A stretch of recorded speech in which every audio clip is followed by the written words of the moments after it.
From Washington, this is VOA News.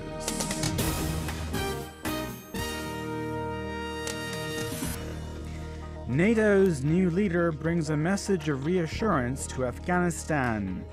And Nigeria releases dozens of detainees who had been suspected of having militant connections. I'm Michael Lipin reporting from Washington. The new head of the NATO military alliance has made his first visit to the Afghan capital, Kabul, since taking office earlier this year.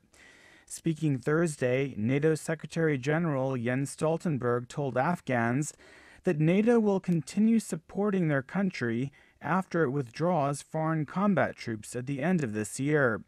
Stoltenberg said the end of the combat mission means starting a new chapter in which Afghanistan's future will be in the hands of the Afghan people. Much has been sacrificed over many years to give Afghanistan a chance to succeed. We cannot and we will not allow these gains to be lost. I am here to reaffirm NATO's commitment to our common efforts for peace and security. Afghan President Ashraf Ghani, who met with Stoltenberg, said he looks forward to working with the Western alliance in the future. U.S.-led NATO forces plan to leave a residual force of 12,000 personnel in Afghanistan to provide training and backup for Afghan troops who are continuing to fight a Taliban militant insurgency. Well, the Nigerian army has released 42 suspected members of Boko Haram after clearing them of involvement in the militant group's activities. The 42 men, who include 3 foreign nationals from Chad, Cameroon, and Burkina Faso, had been arrested during military raids over the past 3 years. Nigerian army officials turned them over to Borno State Governor Kashim Shettima on Tuesday at the state capital. You're listening to VOA News. The Pentagon says U.S. airstrikes have hit Islamic State militants in Syria who are plotting to attack the United States or Europe.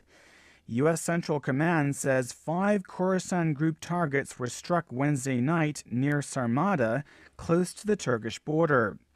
Coalition jets struck terrorists and destroyed vehicles, buildings, and bomb-making facilities. A Pentagon official who did not want to be named says one of the targets was a French-born convert to Islam and a suspected al-Qaeda bomb maker, David Drudgen.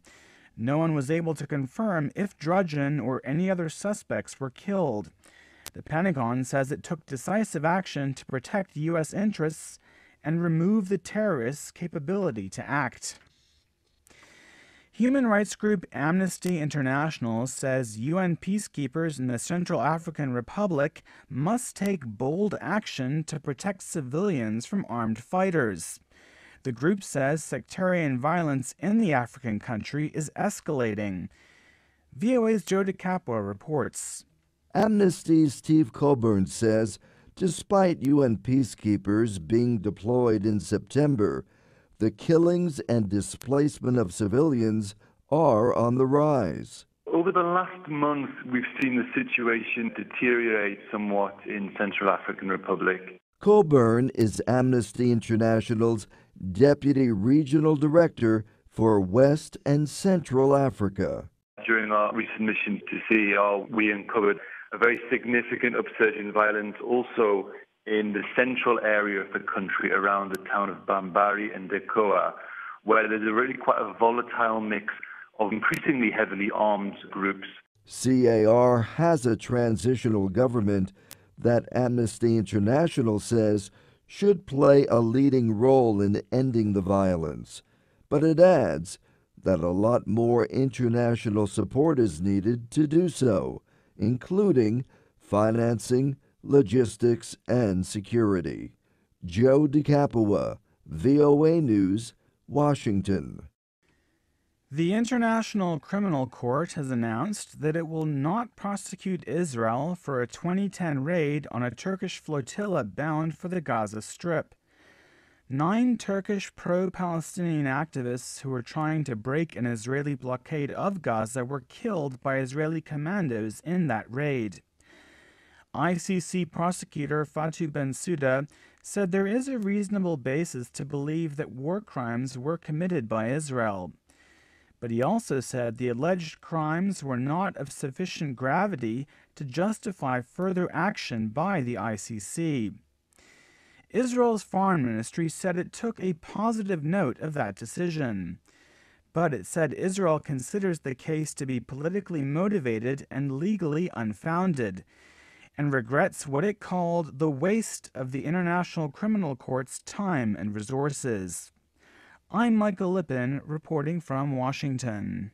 That's the latest world news from VOA.